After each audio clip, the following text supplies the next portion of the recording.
भला हुआ मेरी माला टूट गई, मैं राम भजन से छूटी। भला हुआ मेरी माला टूट गई, मैं राम भजन से छूटी। मेरे सिर से टली बला, भला हुआ मेरी माला टूट गई, मैं राम भजन से छूटी। मैं राम भजन से छूटी। नमस्कार दोस्तों,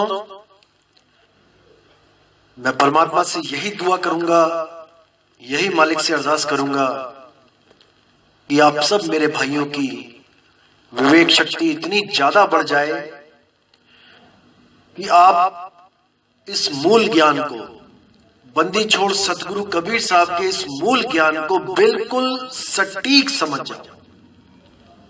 इतना विवेक बढ़ जाए, जो मैं बताना चाहता हूं बिल्कुल वैसे ही आप इसको ग्रहण करने में सक्षम हो जाओ। मैं यही मालिक से अरदास करूंगा। तो जैसे दोस्तों आपको पता है कि मैं हमेशा ही विवेक की बात करता हूं कि विवेक जगाओ, विवेक को जगाओ, इसको कभी सोने मत दो। आज भी मैं यही कहूंगा दोस्तों कि इस विवेक को जगा के रखना, क्योंकि आज जो मैं वाणी आपके सामने खोलने जा रहा हूं वो बहुत ही ज्यादा प्यारी और बहुत ही अच्छी विवेक वाली वाणी है। अगर इसको समझोगे तो हर चीज क्लियर होने लग जाएगी आपको। और जो मेरे भाई अभी नए नए जुड़े हैं इस सत्संग से, जिन्होंने अभी अभी शुरू किया है सत्संग सुनना और वो समझ भी नहीं पाते कि कौन सा पहले सुनूं और कौन सा वाला बाद में। वैसे तो मैंने नंबर डाल रखे हैं, लेकिन फिर भी आपसे मैं विनती करूंगा कि आप बिल्कुल नीचे से स्टार्ट करो, एक नंबर से, क्योंकि कुछ चीजें हैं जो मैंने बिल्कुल शुरू में जो बताई हैं वो बेस बताया है, बिल्कुल बेसिक चीजें। उन्हीं बेसिक चीजों के द्वारा जब आप ऊपर को उठोगे तो आपको पिछली हर चीज बेसिक क्लियर होता जाएगा। जैसे आपने देखा है, कहीं भी पढ़ाई करने जाता है कोई बच्चा तो अध्याय तो उसके सामने सारे होते हैं, 1 से लेकर 20 लेसन सारे होते हैं, लेकिन टीचर फिर भी पहले लेसन से स्टार्ट करता है पढ़ाना और अगला और उससे अगला लेसन, जैसे मैथ का लगा लो, तो वो पिछले लेसन से थोड़ा बहुत कनेक्टेड होता है। जब पीछे का आप बिल्कुल क्लियर हो जाएगा आपको बेस, तो आगे जाने में आपको प्रॉब्लम नहीं होगी और हर चीज आप समझ जाओगे। तो आपसे अरदास करूंगा कि शुरुआत से शुरुआत करें। बीच में आएंगे, एकदम सुनेंगे, नहीं पता लगेगा और आपको लगेगा कि शायद ये कोई गलत ज्ञान बताया जा रहा है, क्योंकि पिछली जो लेप चढ़े हुए हैं पिछले, वो उतरेंगे नहीं, क्योंकि उनको उतारने के लिए बिल्कुल बेस में जाना पड़ेगा। शुरुआत से जहां शुरुआत हुई है वहां जाना पड़ेगा। इसलिए आप बिल्कुल शुरुआत से सुने और एक एक करते हुए ऊपर की तरफ आइए। तो आज जो मैं वाणी आपके सामने खोलने जा रहा हूं वो वाणी है धर्मदास जी की, जो कबीर साहब की महिमा, कबीर साहब के जो गुणगान गा रहे हैं और उनसे अरदास कर रहे हैं कि हे मेरे मालिक मुझे दर्शन दो। जैसे आप लोग को सबको पता है कि कबीर साहब धर्मदास जी के पास बिना बुलाए गए थे। देखो दोस्तों, 2 तरह के होते हैं जो मिलन होते हैं। एक होता है जब आप किसी को याद करते हो और वो आता है, एक तो वो मिलन हो गया। एक होता है कि आपका उससे कुछ लेना देना ही नहीं है और वो आपको आके मिल जाए, एक वो मिलन हो गया। तो यहां पर धर्मदास जी ने कभी भी कबीर साहब को नहीं बुलाया। आपको भी हिस्ट्री पता है, धर्मदास जी ने कभी नहीं कहा था कबीर साहब को, कोई अरदास नहीं करी थी कि हे गुरुदेव मेरे पास आओ, मुझे मिलो, मुझे दर्शन दो, कभी नहीं कहा। डायरेक्ट कबीर साहब धर्मदास जी के पास पहुंचे जब वो हवन कर रहे थे, लकड़ियां जला रहे थे हवन में, और कबीर साहब ने आके सीधे ही उनके हवन पे वार किया। उनको बोला कि हे धर्मदास, तू क्यों पाप कर रहा है, क्यों पापी बना हुआ है, छोड़ दे इसको। तब धर्मदास जी ने पूछा, महाराज मैं तो हवन कर रहा हूं, यज्ञ कर रहा हूं, वेदों में इसका प्रमाण है, वेद कहते हैं यज्ञ करो। आज भी आर्य समाज, हमारे जो भाई हैं आर्य समाजी, आज भी वो यज्ञ करते हैं क्योंकि वेदों में प्रमाण है। लेकिन कबीर साहब ने धर्मदास को पापी बोला क्योंकि उन्होंने कहा कि जिन लकड़ियों को तू जला रहा है भाई, उन लकड़ियों के अंदर छोटी छोटी चींटियां, छोटे छोटे जीव, उनके अंडे, वो सब जल रहे हैं। तू इतना पुण्य नहीं कमा रहा है जितना तूने पाप कर दिया।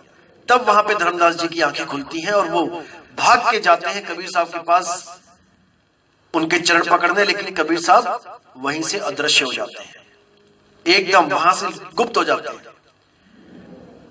उसके बाद धर्मदास जी बहुत फरियाद करते हैं कि मालिक आओ आओ, दर्शन दो। बड़े बड़े यज्ञ करवाते हैं अपनी बीवी के कहने पे, क्योंकि पैसा काफी था।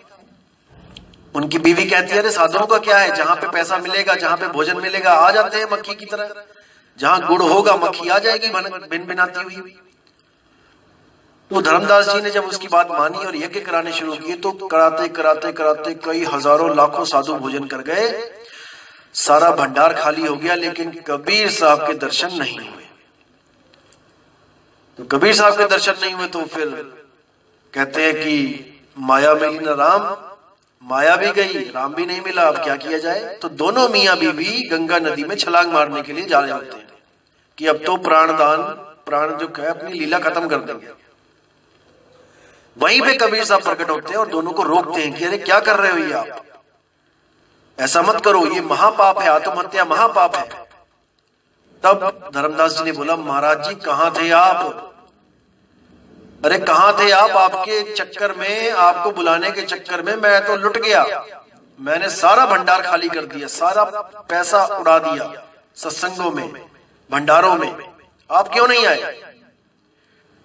तो कबीर साहब ने कहा, अगर मैं उस वक्त आ जाता तो तुझे यही लगता कि तूने गुड़ फेंका है और मक्खी भिनभिनाती हुई आ गई, इसलिए मैं नहीं आया वहां पे। तो इतनी बात सुनते ही धर्मदास फूट फूट के रोने लगा और कबीर साहब के चरणों में गिर पड़ा और उनसे वो अनमोल ज्ञान जो उसको चाहिए था उसकी अरदास करने लगा कि मालिक आप यहाँ क्यों आए हो, मुझे ये बताओ। तब कबीर साहब ने धर्मदास जी को लाख समझाने की कोशिश की थी, सृष्टि रचना की, मैं तुम लोग को बचाने आया हूं, तुम जन्म मरण में फंस जाते हो, उसको उससे छुड़वाने आया हूं। लेकिन धर्मदास जी को समझ में नहीं आई थी वो सृष्टि रचना, इसलिए कबीर सागर और अनुराग सागर इन सब का निर्माण करना पड़ा। तो ये भजन है, अब मोहे दर्शन देहो कबीर, बड़ा प्यारा भजन है। तो इसमें धर्मदास जी कहते हैं कि अब मोहे दर्शन देहो कबीर, और सत्य लोक से चलकर आए काटन यम जंजीर। हे कबीर साहब मुझे दर्शन दो, मैं आपके दर्शन करना चाहता हूं। अब सोचने वाली बात है कि कबीर साहब तो दर्शन दे ही चुके थे उनको, अब कौन सा दर्शन मांग रहे हैं वो। जैसे आप किसी के दर्शन करना चाहो, आपने कभी किसी को देखा नहीं है और उसके दर्शन करना चाहो तो वो एक बार दर्शन देके चला जाएगा, वो दर्शन जो है मोर देन इनफ, हमेशा के लिए जो आपको दर्शन मिला है उसको आप याद करी जाओ। लेकिन कबीर साहब ने बोल दिया था कि मैं देह नहीं विदेह हूं, इसलिए धर्मदास जी ने विनती करी कि महाराज जी देह स्वरूप तो मैंने दर्शन कर लिया आपके, लेकिन मुझे उस शब्द गुरु, उस विदेह स्वरूप के भी दर्शन कराओ जिस रूप में आप घट घट में रमते हो। का केवल नाम है बब्बा ब्रह्म शरीर, रारा सब में रम रहा, और ताकर नाम कबीर, उसका नाम कबीर है, मुझे उस रूप के दर्शन कराओ। धर्मदास जी ने अरदास लगाई कि सत्यलोक से चलकर आए काटन यम जंजीर, कि अपने निज स्वरूप से हमारे लिए इस देह स्वरूप में आए, विदेह स्वरूप से देह स्वरूप में आए केवल हमारे लिए, कि हम जन्म मरण से आजाद हो सके। तुमरे दरस से पाप कटत हैं, निर्मल भयो शरीर, कि हे मालिक जब मैं विदेह स्वरूप को प्राप्त करता हूं तब मुझे पता लगता है कि असल में ये जितने भी कर्म हो रहे हैं इनको करने वाला मैं हूं ही नहीं। ये सारे कर्म माया के द्वारा और 3 गुणों के द्वारा और मन के द्वारा हो रहे हैं। इन पांचों ने सारी सृष्टि को बांध रखा है कर्मों के जाल में। जैसे साहिब कहते हैं, संतो निरंजन जाल पसारा, उसका जाल 3 लोक में फैला हुआ है। उस जाल को तोड़ने वाले केवल सद्गुरु हैं जो उस जाल को पल में तोड़ सकते हैं। आपको भेद बता के, आपको आपका स्वरूप लखा के, आपको वो अनमोल, वो अलग, वो परम ज्ञान देके आपको भी मुक्त अवस्था तक पहुंचा सकते हैं। आगे क्या कहते हैं? तुमरे दरस से पाप कटत है निर्मल भयो शरीर। कि जब दर्शन हो जाता है मालिक का, सुरती शब्द में लग जाती है, तो एक भी कर्म नहीं बनता आगे, क्योंकि आदमी को बोध हो जाता है कि कर्म करने वाला मैं भी नहीं हूं, और पिछले जो कर्म होते हैं वो भी कटने लग जाते हैं और आगे कोई कर्म बनते नहीं है, क्योंकि बोध हो जाता है उसको। तो आगे कहते हैं, अमृत भोजन हंसा पावे शब्द धुनन की खीर। अब इस पे विचार करना, विवेक लगाना दोस्तों, कि अमृत भोजन हंसा पावे। अब जैसे कई संत महात्मा हैं जो आपको ये बताते हैं कि जैसे आप यहां भोजन कर रहे हो, रोटी खा रहे हो, दाल खा रहे हो, कि काजू खा रहे हो, किशमिश खा रहे हो, बादाम खा रहे हो, अरे सतलोक में भी यही कुछ मिलेगा। देखो, वहां भी काजू मिलेगा, वहां भी किशमिश मिलेगी, वहां पे भी अदरक, धनिया, लहसुन, प्याज सब कुछ होगा। ऐसी बिल्डिंगें होंगी, ऐसी आपको कमरे मिल जाएंगे, ऐसी प्लॉटिंग होगी। बस यहां वाली तो नाशवान है, भूकंप आता है तो सब कुछ गिर जाता है, वहां भूकंप नहीं आएगा, सुनामी नहीं आएगी। बस बाकी सब सेम डिट्टो। अपने अपने घर में मोटरसाइकिल की जगह कारें खड़ी होंगी, कारों की जगह हवाई जहाज खड़े होंगे, वहां पे उड़ते जाना मजे से, परिवार समेत हेलीकॉप्टर खड़े होंगे घर घर में। तो ऐसा भ्रम जाल डाल रखा है इन लोगों ने। लेकिन यहां क्या बताया जा रहा है कि अमृत भोजन हंसा पावे। उस हंस का जो भोजन होगा वो अमृत होगा, अमृत। और अमृत क्या है? वो है शब्द धुनन की खीर। उस शब्द धुन, उस अखंड धुन, जो धुन कभी खत्म नहीं हो सकती, उसको जब प्राप्त करेगा ये जीव, तो उसकी जन्म जन्म की भूख और प्यास शांत हो जाएगी, हमेशा के लिए वो तृप्त हो जाएगा। अमृत भोजन हो गया। अब यानी कि वो मरेगा नहीं, अब वो जन्म मरण से निकल गया, अब बस शब्द में सुरती समाएगी और वो हमेशा के लिए मुक्त हो गया। आगे कहते हैं, धर्मदास की अर्जी सतगुरु खेव लगाओ तीर, अब मोहि दर्शन देहो कबीर। हे मेरे मालिक, मुझे देह स्वरूप में तो आपने दर्शन दे दिए थे, लेकिन अब मुझे विदेह स्वरूप के दर्शन कराओ, ताकि मेरा इस भव जल से, इस आने जाने से, इस आवागमन से छुटकारा हो सके। तो दोस्तों, यही जो शब्द है, इसी को सुरती का भोजन कहते हैं। The food of soul is शब्द। जैसे आप देखोगे संगीत की दुकानों पे कहीं कई जगह लिखा होता है कि आत्मा का भोजन संगीत है। देखोगे आप कभी संगीत वाली कोई दुकान पे जाओगे तो वहां पे लिखा होता है, लेकिन वो संगीत अटूट नहीं है। वो होता है, खत्म होता है, होता है, शुरू होता है, खत्म होता है। इसलिए ये तत्वों की धुन है, इसमें नहीं उलझना है।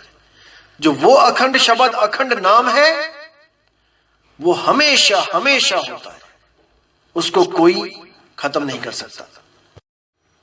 और ना ही वो कभी रुकता है। उसकी पहचान ही यही है। शब्द निरंतर से मन लागा, मलिन वासना त्यागी, उठत बैठत कबहु न छूटे, ऐसी ताड़ी लागी।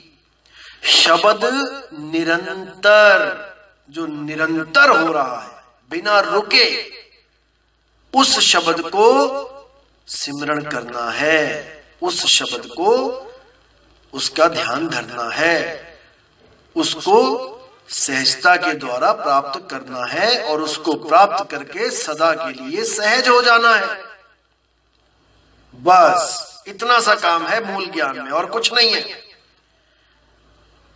कोई ब्रह्मा विष्णु महेश की पूजा नहीं, कोई ओम कलीम हरिम शरीम कुछ नहीं, कोई ओम सोहम नहीं, कोई ज्योति निरंजन ओंकार आरंकार सोहम सतनाम नहीं, कोई सतपुरुष अकाल मूर्त शब्द स्वरूपी राम नहीं, कुछ भी नहीं।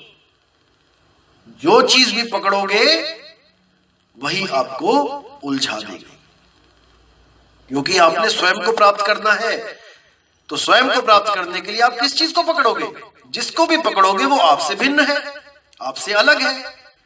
कोई मंत्र पकड़ोगे वो आपसे अलग है, कोई क्रिया पकड़ोगे, श्वासों की क्रिया पकड़ोगे वो श्वास आपसे अलग है, कोई चक्रों की साधना करोगे चक्र आपसे अलग है। तो यहां पर केवल अपना निज नाम, अपना निज स्वरूप प्राप्त करना है सतगुरु से। इसी को मोक्ष कहते हैं, इसी को मुक्ति कहते हैं। आपा खोए आपको चीन्हे, तब पावे पद निर्वाणा। आपा यानी कि जो आपसे प्रकट हुआ है, कुछ भी आपसे प्रकट हुआ है, आपका मन, आपका शरीर, आपकी सांसें, आपका नाम, हर चीज जो भी आपसे यानी आत्मा से प्रकट हुआ है वो आपा है। आपा खोए और आपको चीन्हे, तब पावे पद निर्वाणा। तब उसको निर्वाण पद मिलेगा और वो हमेशा के लिए निर्भय पद में रहेगा, मुक्त रहेगा। अब उसे आवागमन उसका छूट जाएगा।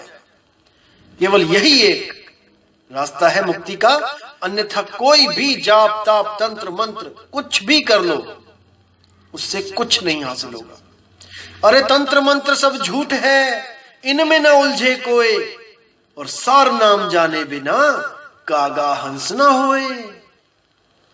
तंत्र मंत्र सब झूठ है, हर चीज झूठ है। नाम है जप में, नाम है तप में, और नहीं श्वासों की श्वास में। कई लोग सवाल करते हैं कि हमने तो हर जगह पढ़ा है कि सब श्वासों की श्वास में, आप कह रहे हो कि नहीं श्वासों की श्वास में। दोस्तों विवेक लगाओ यहां पे।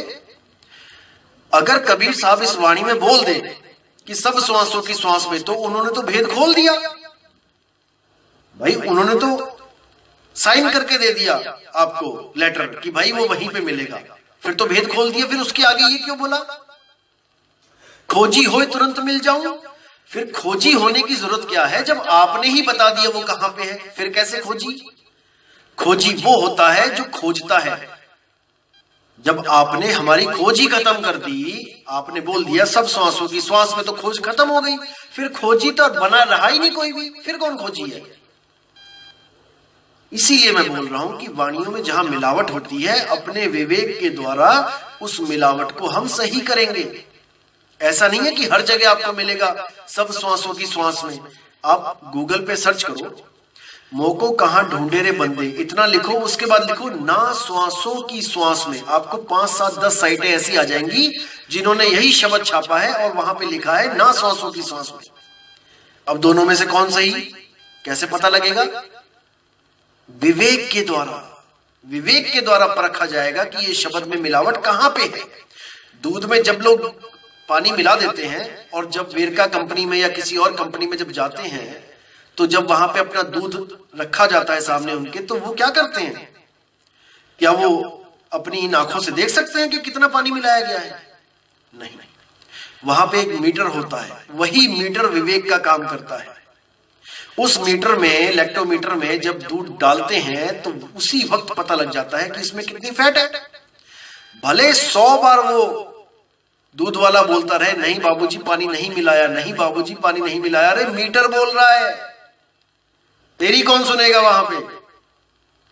इसी तरह विवेक जब बोलता है तो लिखी को नहीं मानता है, लिखी को भी वो गलत ठहरा सकता है। अगर लिख के कोई चला गया तो इसका मतलब ये नहीं कि वो सत्य लिख के गया है, आगे मिलावट हो गई, काल के दूत आए, ग्रंथों में मिलावट करी, बहुत जगह मिलावट करी, लेकिन विवेकी जो शब्द विवेकी है वो उसी वक्त पहचान जाएगा कि मिलावट आखिर हुई कहां पे है। इसीलिए मैं हमेशा कहता हूं कि विवेकी बनो, विवेकी बनो, खोजी बनो। इसीलिए साहिब ने कहा खोजी होए तुरंत मिल जाऊं एक पल की तलाश में।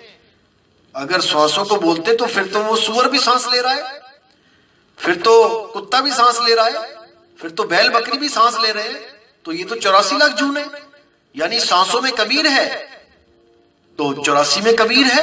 कबीर भी सुअर कुत्ता बन के घूम रहा है यहां पे?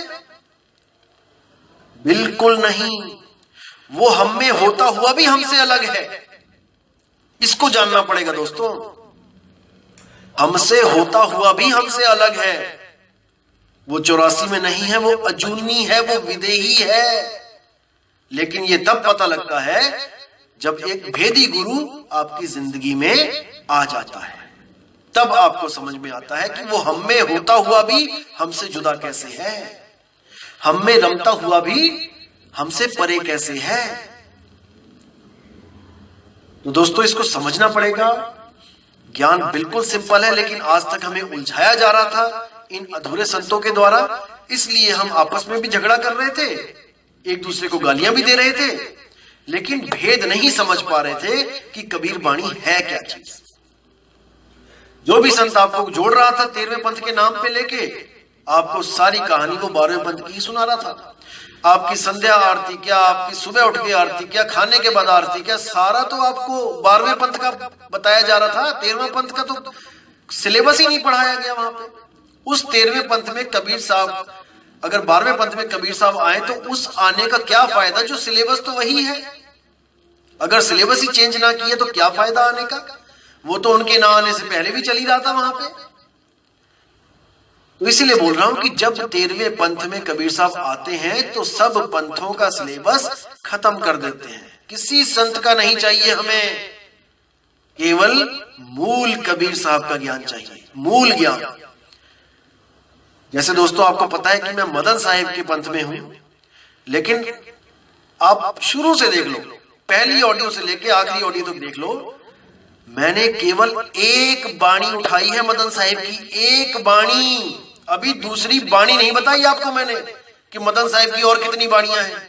सोचो, जिस गुरु का मैं शिष्य हूं, मैंने अपने ही गुरु की बाणी आगे नहीं रखी।